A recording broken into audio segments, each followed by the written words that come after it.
After being forced back into the wealthy family, Victor had no choice but to fulfill the arranged marriage with me. However, his heart had always been with Emma, the fake heiress. Even the son I had given birth to after a difficult delivery followed her around, calling her mommy. On my 25th birthday, I sat alone at home, waiting. The night dragged on, and at midnight, as if on cue, Emma's social media post appeared. In the photo, Victor was smearing cream on both her and our son's faces, the picture of happiness, as if they were a perfect little family. By dawn, I could no longer endure it. I packed my suitcase and left. Just before my flight took off, I received a call from Victor. His tone was angry, while our son could be heard in the background, whining about wanting the breakfast I had made. Calmly, I replied, "I'm leaving. Go over the documents and sign them." The documents in question were the divorce papers I had already signed. I thought to myself, they would both be much happier without me. Chapter 1.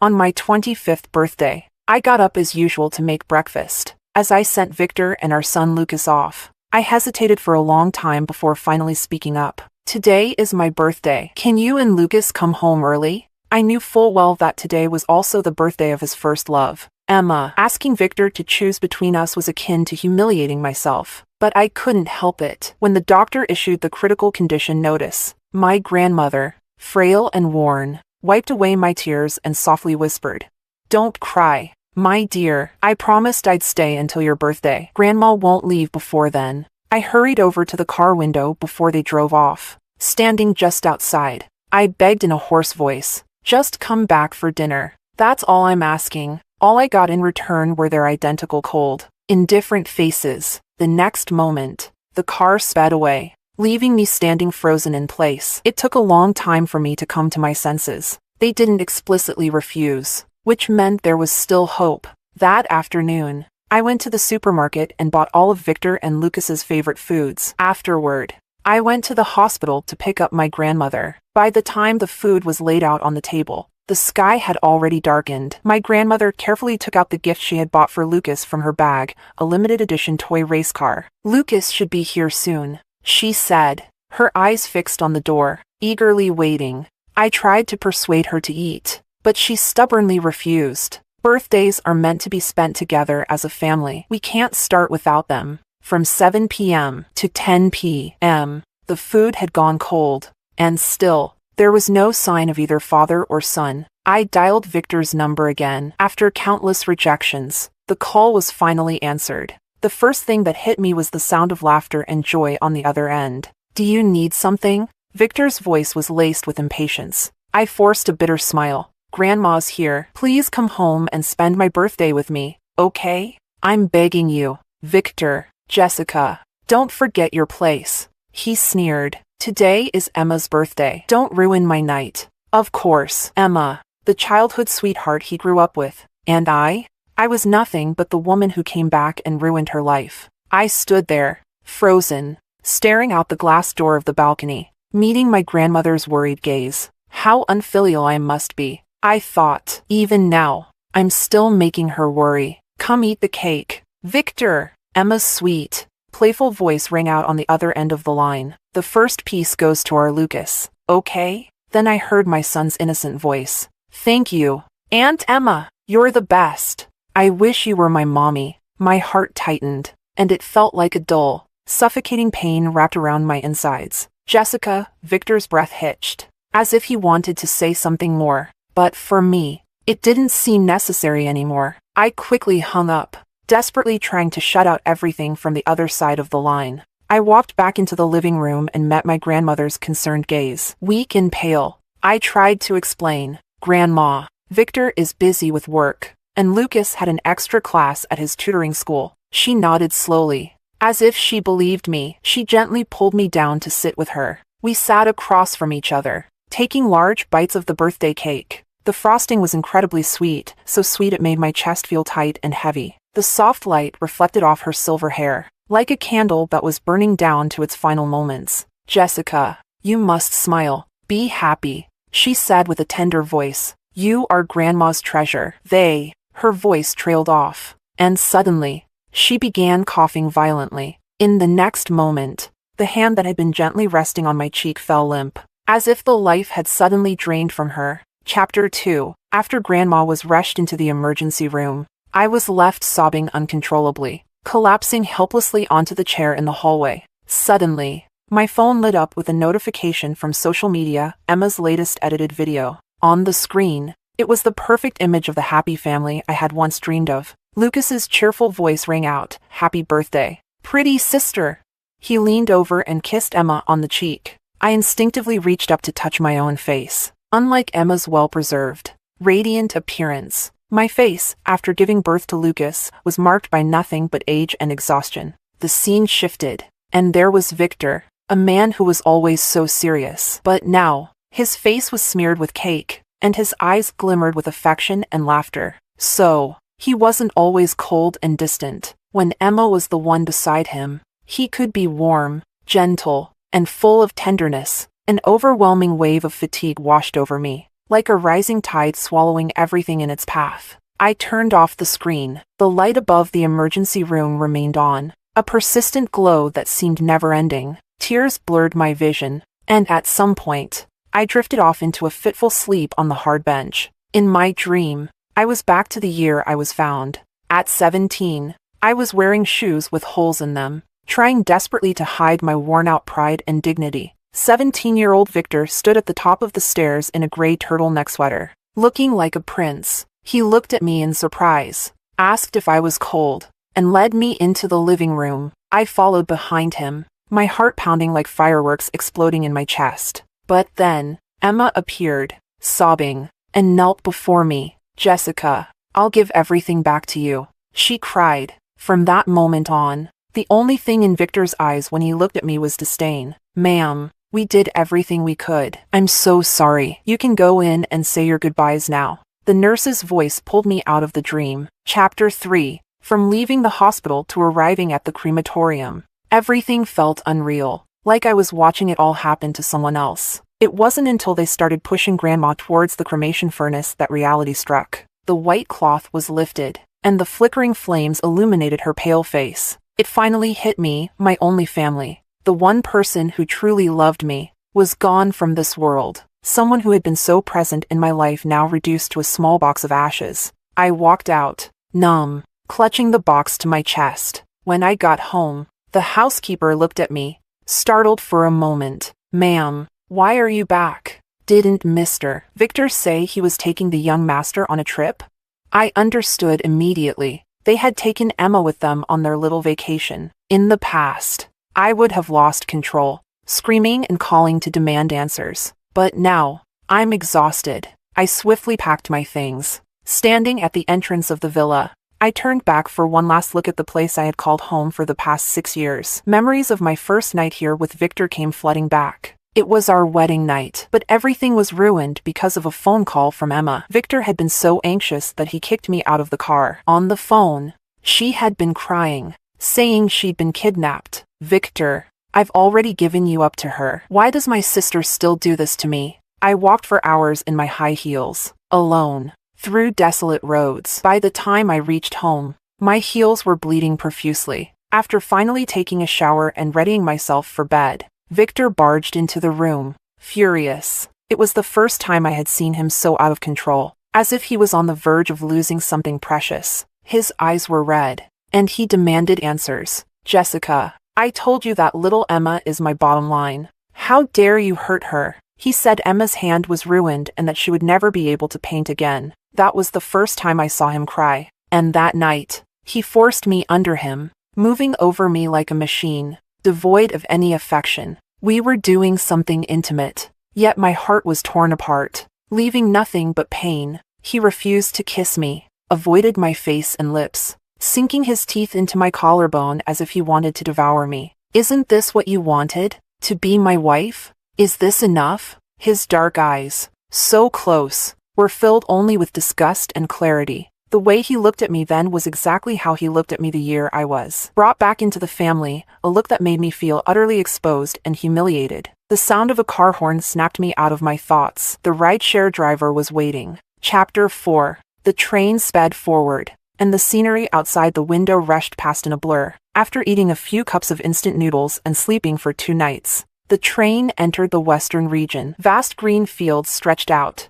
with herds of cattle and sheep occasionally running by. When I was little, Grandma used to lull us to sleep with stories of her youth in the Northwest. Now, I was finally bringing her back home, where she could rest in peace. As I was pushed along by the crowd while disembarking from the train, my phone rang. It was Victor. I figured he must have finally returned from his vacation and remembered me. His voice was calm on the other end. "Where are you? We should get a divorce." I didn't answer his question. I only made my request. "What are you talking about?" His voice wavered for a moment. Surprised. He probably thought I was joking. After all, in the past, whenever he mentioned divorce, I was the one who would break down in tears, begging him to stay. But back then, I was only holding on for Grandma's sake. Grandma is gone, and none of this matters anymore. "Jessica, haven't you had enough? Lucas's stomach hurts, and he's asking for the porridge you made." He changed the subject, his voice full of impatience. I could almost picture him on the other end, frowning with a stern expression. I said, "Let's get a divorce. Jessica, do you really think this will get attention? It's just a birthday, isn't it? I'll make it up to you, all right?" See? After 6 years together, even now, Victor still treats my departure like a joke. There's no need. The divorce papers are already signed and on the desk in the bedroom. I stated everything calmly. He finally realized I wasn't joking, and he let out a cold laugh. "Jessica, don't forget about the prenup. If you keep this up, you won't get a single penny." Oh right. Victor has always thought he could control me because he believes I love money. In the past, whenever he warned me, I would humbly apologize and back down. But now, Grandma is gone. What good is that money to me?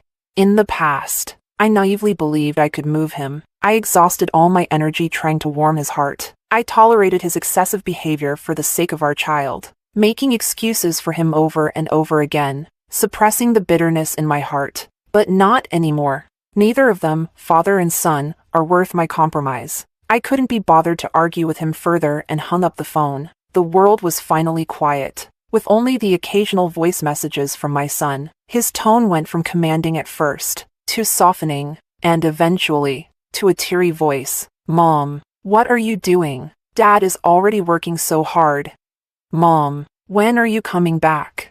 I glanced at the messages and deleted them all. As for Victor, I knew he was waiting for me to regret and beg him to take me back. But why would I regret it? After leaving them, I felt like I had been pulled out of stagnant water, full of life again. In the following months, I taught children to read in a small village school. Before I knew it, it was New Year's. The village chief invited me to his home to make dumplings with the children. Despite the scarcity of resources, they slaughtered a pig and brought out their most precious things to treat me. Amid the children's laughter, the phone rang, vibrating in my pocket. It was Victor. Chapter 5. I answered, and there was silence on the other end for a long time. A dry, hoarse voice finally came through the phone. "Happy New Year." The sound of fireworks drowned out his voice. Just when I thought the call had been disconnected, the man spoke again. He cleared his throat, sounding somewhat uncomfortable. "Grandfather wants to see you. Didn't you tell Grandpa about our divorce?" I asked in return. "Jessica, the company is about to go public. Can't you think about the bigger picture? So that's how it is." "No, I can't. You were the one who said from the start that this marriage was a mistake. Now I don't love you anymore, and I don't want to continue." I spoke decisively. 6 years ago, a marriage contract bound Victor and me together. I should have realized from the start our marriage wasn't because he loved me. It was for the sake of family cooperation. And no matter how much favor Emma had, in Grandpa's eyes, she was still just an intruder. When the family needed me again, they came looking for me. I never wanted to get involved in anyone else's relationship, and I wanted to leave it all behind. But Grandma got sick and needed money, and my so-called biological father threatened and coerced me. The night before I left with Grandma, they drugged the milk I drank before bed. That was the night Victor and I ended up in bed together. In a haze of confusion, perhaps the memory stirred something in Victor, and his voice grew angry. "Jessica, There was no need to continue this conversation any further. I was about to hang up when I heard Lucas's voice, nasally and urgent, calling, "Mom." His tone was rushed, Filled with anxiety, seeing that I didn't respond, he awkwardly added, "I'm sick." In the past, whenever he got sick, I would be frantic, staying up all night to care for him. But now, I only responded with a flat "Oh, Mom, when are you coming back?" Children can't hide their emotions well, and Lucas's voice began to quiver with tears. "Mom, why aren't you answering my messages? It's so cold out here." "Lucas, come inside," came Emma's concerned voice. So the divorce wasn't even finalized yet, and Emma was already spending New Year's at their house. The cold winter wind stung my face, making me want to go inside. "I won't bother you anymore." "Wait," Victor hurriedly explained. "She came on her own, so he's capable of giving explanations now." Huh? But before, when I agonized over these little details, Victor would just watch me fall apart, calling me a madwoman. "Mom, Dad and I got you a birthday present." Lucas's innocent voice chimed in. "A birthday present? Huh?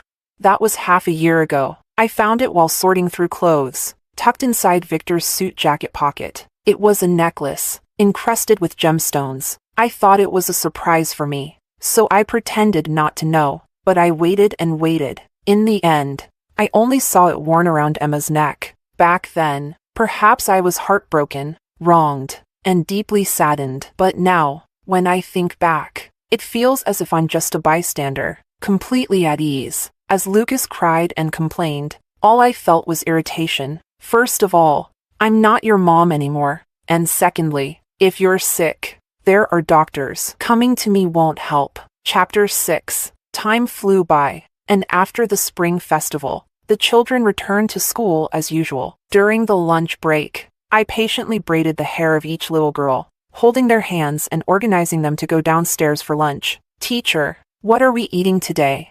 "Today, we're having..." Just as I reached the staircase, a voice stopped me. "Mom." It was Lucas. He had grown taller, but he no longer had that arrogant air about him. He just stared at me blankly. I chose to ignore the desperate longing in his eyes. "Teacher, who is he?"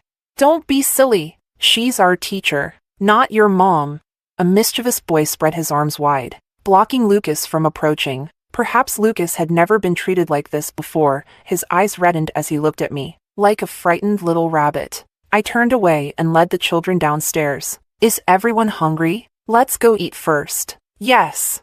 After serving food to the last child, I felt a small hand tugging at the corner of my shirt. Lucas rubbed his grumbling stomach and spoke in a pitiful voice. "Mom, I'm hungry. If you're hungry, go eat something." For a child to come all this way on his own, Victor had to know. So, I continued singing nursery rhymes with the children and soothing them to sleep. During this time, Lucas stubbornly stood by the door. It wasn't until one of the children had a nightmare and woke up crying that I hurried to hold and comfort him. "Don't be afraid. It's just a bad dream." But Lucas rushed over and pushed the child out of my arms. It was the first time I had seen him behave so poorly and emotionally. He had always been strictly taught, mature, and smart, knowing how to please others in every way, behaving like a little adult. But he had always been cold and distant toward me. His mother. "I'm so hungry. Mom."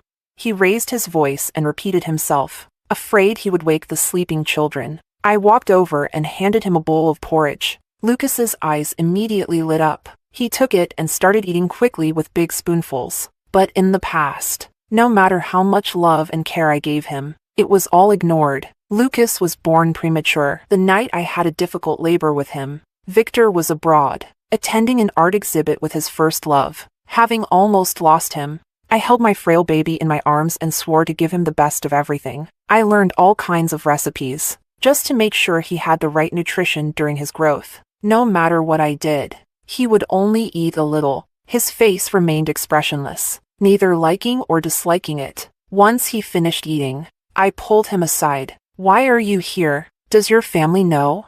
He raised his eyes, nervously playing with his fingers, finally mumbling in a low voice, "The school is having a parent-teacher meeting, and a parent needs to attend. You should talk to your dad about that. I'm not your mom anymore, and I'm not obligated to attend." I squatted down to meet his gaze, and I could see the tears welling up in his eyes. After all, he was still a child, and he finally broke down crying. "Dad says he's busy, and am I not busy too?" I gave up my entire career for this family. When Lucas first started elementary school, I went to attend a parent-teacher meeting. The moment he saw my unadorned face, his expression immediately darkened. At the end of the day, he endured the mocking gazes of other kids as he pulled me toward the door, frowning, with those eyebrows that were strikingly similar to Victor's. He showed the same disgust. All the other moms are so beautiful. What else can you do besides cooking at home? You really embarrass me. That look, it was identical to how my biological parents sized me up when I first returned home, wearing rough, cheap clothes. It was exactly like that time I first went to a Western restaurant with Emma. She acted spoiled, and Victor naturally cut the steak for her, handing it over with a loving smile. Two worlds separated by one table, awkward and clumsy. I tried to copy him, using the knife and fork with all my might to cut the steak, but with the wrong posture and too much force. There was stubbornness in my heart. He wiped the corner of Emma's mouth, then happened to look up. Just that one glance, it was like a balloon being pricked, and all my forced strength deflated into embarrassment. The plate overturned, sauce dripping everywhere, a complete mess. Victor handed me a napkin. I made an excuse to go to the restroom. Just a few steps away, I heard Emma's tearful voice, like an anxious little rabbit. Victor, are you going to be taken away by her too? I instinctively froze in place. Victor's playful tone disappeared, and he made a serious promise. Little Emma, I only love you. As for her, if it weren't for Grandpa's instructions, I nearly ran away in panic, because only by doing so, by not hearing those piercing words, could I pretend not to know. At 18, I was proud yet insecure, eager to please everyone, just hoping for a little love. At 25, when new life was born, my world began to revolve around Lucas. Now, I live for myself. Chapter 7. Seeing that I didn't respond, Lucas went from crying loudly to silently shedding tears. When the lunch break ended, I continued teaching as usual. Lucas sat quietly in the last row, listening attentively. It's almost laughable. There was a time when I would tutor him. Back then, he would only coldly push me away. Dad said he'll hire a top school tutor for me. After the lesson, it was time for exercises. The children occasionally raised their hands to ask about their opinion homework. Lucas raised his hand too, looking at me eagerly. I deliberately ignored him. He borrowed a notebook from someone else, holding his pencil tightly as he approached me. Mom, I don't know how to do this. His poor acting was so obvious. It could be seen through at a glance. I didn't say anything and took the pencil, showing him how to do it on the paper. Thank you, Mom. He smiled sweetly. When I looked up, I saw Victor. I didn't know how long he had been standing by the window. When he saw me, his lips parted slightly. I ignored him, pulled the curtains, and continued helping the children with their homework. By the time class was over in the evening, it had started to drizzle. After sending each child home, the sky had already darkened. When I returned to the school, my colleague Luis handed me an umbrella with a smile. He and I were the only two teachers at this school. This was his 5th year here. Let's walk together, I invited. Jessica, you've worked hard. We were worried at first that you wouldn't adapt to this place. Of course not. As your senior, I can't afford to fall behind you. When I first found out that Luis was my junior at university, I thought it was a funny coincidence. We joked and chatted along the way, and soon we arrived at the teacher's dormitory. Suddenly, Lucas ran under my umbrella. Mom, you're back. Rain had soaked the hair on his forehead. After a full day of being bothered by him, I was tired. I didn't respond and turned my head inside. Jessica, are you refusing to come back because of this pretty boy?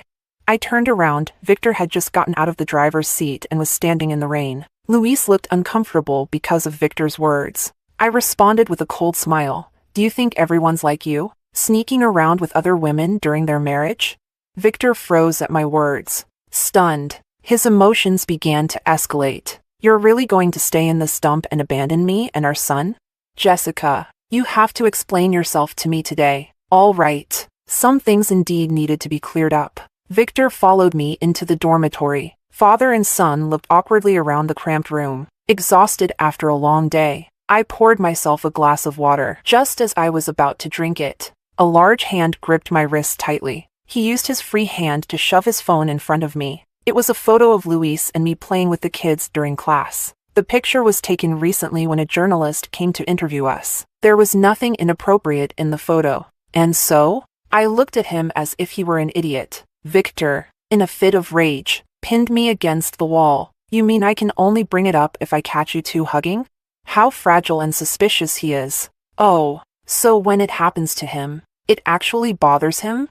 But when he and Emma were caught in close photos together, traveling intimately, whenever I showed any discomfort, he would accuse me of overreacting and being dramatic. Victor, after the divorce, we'll live our own lives. You won't meddle in mine, and I won't interfere in yours. Isn't this the freedom you wanted?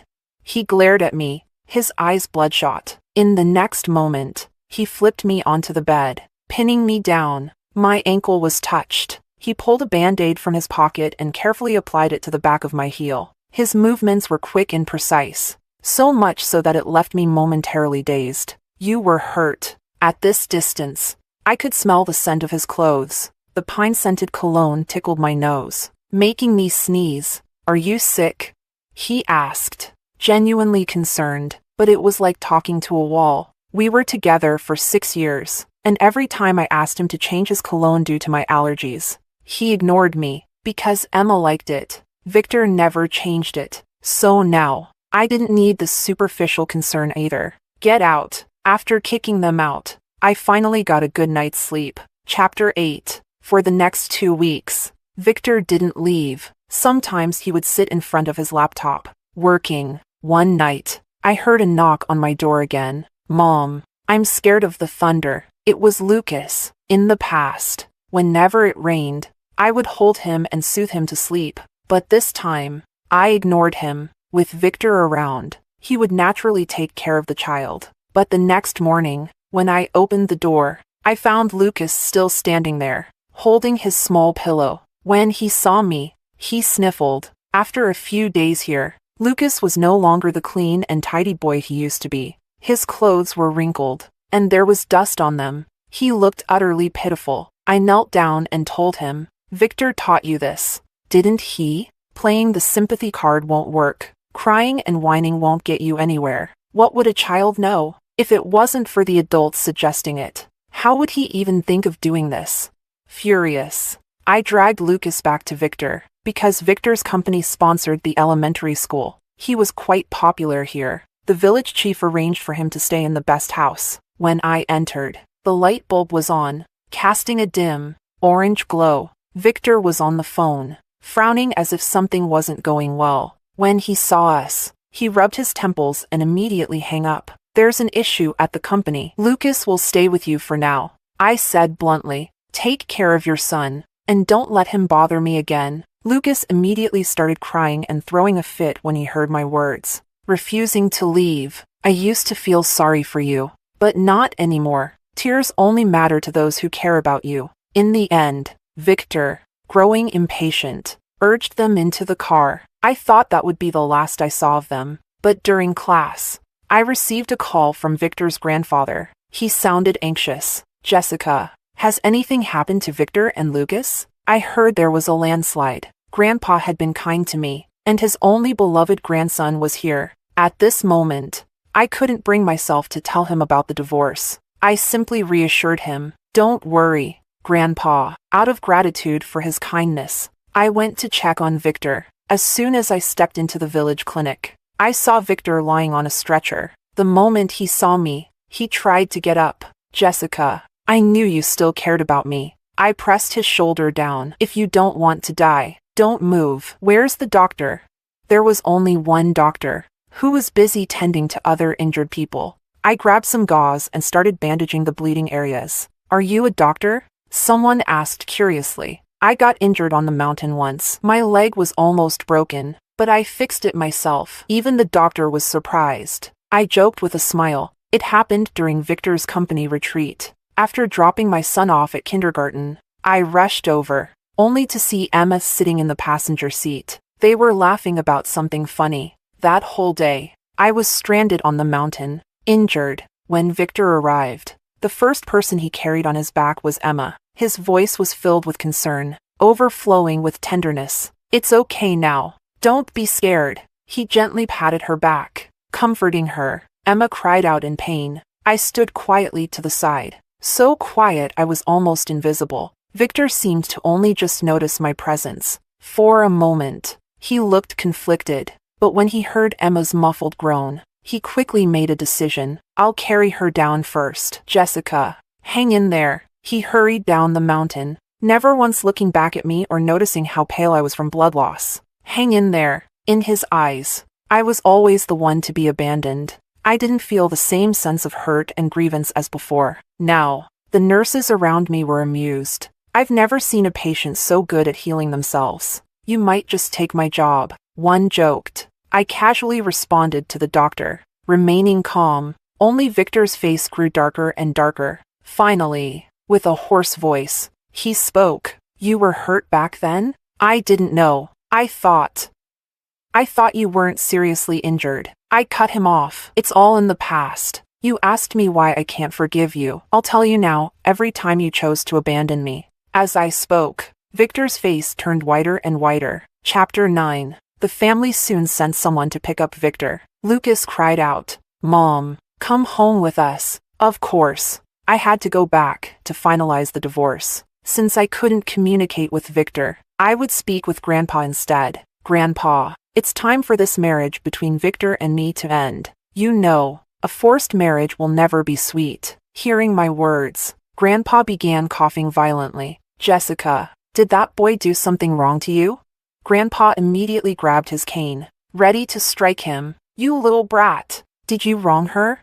Victor knelt on the ground, silently taking each blow without saying a word. Watching this scene, I finally spoke. Grandpa, I'm the one who wants to leave. I handed the bank book and card I had found to Victor, but he refused to take them. In the end, I placed them on the table. This is the money you sent me all these years. I didn't spend it, and I never accepted your so-called compensation. Back then, Emma had taken my painting and entered it into a competition. Afraid I would expose her, Victor used his influence to send me abroad, perhaps as a way to keep me quiet. Over those years abroad, he transferred money to me every year. He stared at the card, looking stunned. Then all these years, how did you? In those years in Paris, I worked 3 jobs a day, washing dishes, doing anything I could, no matter how hard or poor it got. I never touched that money, because once I did, it would mean accepting that so-called compensation. I wasn't wrong, and you know the truth better than anyone, don't you? You ruined me so terribly. What makes you think I would ever forgive you? I hadn't intended to cry, but the surge of emotions made tears fall uncontrollably. Grandpa, just learning the truth, clutched his chest in distress. You ungrateful brat. How could you destroy Jessica like this? I'm sorry. I'll repay everything I owe you. Victor's voice choked with sobs, and he looked utterly pained. A few days later, I understood what he meant by repayment. Victor publicly exposed Emma's plagiarism to the media. With the evidence complete, she fell from a renowned artist in the industry to a notorious plagiarist overnight. Chapter 10. On the day I left the city, Emma found me in the bright, spacious cafe. She had lost her usual radiance. I ordered 2 cups of coffee, and when the waiter brought them over, she smiled and pushed hers away. I'm pregnant, and I'm afraid it's not good for the baby, she said. Unlike her usual arrogance, I saw a hint of anxiety and fear in her attempt to boast. Oh, then I wish you and your family of 4 happiness. The blessing slipped out of my mouth. This time, it was genuine, but Emma's expression changed suddenly. Turning around, I saw that Victor had appeared behind me without me noticing. He picked up the steaming hot coffee and poured it over her head. It was the first time I had ever seen her so disheveled. Victor, how can you do this to me for her? She was in such pain, unable to understand why the man who once unconditionally adored her had vanished overnight. After Emma ran away crying, Victor called after me. Jessica, the child she's carrying isn't mine. She's lying. There's nothing between us. He went on, trying to explain. I glanced at my watch. I have a flight to catch. I'm leaving. You hate me so much that you have to leave? In that moment, his posture collapsed, like the life had been drained out of him. You're overthinking it. I don't love you, but I don't hate you either.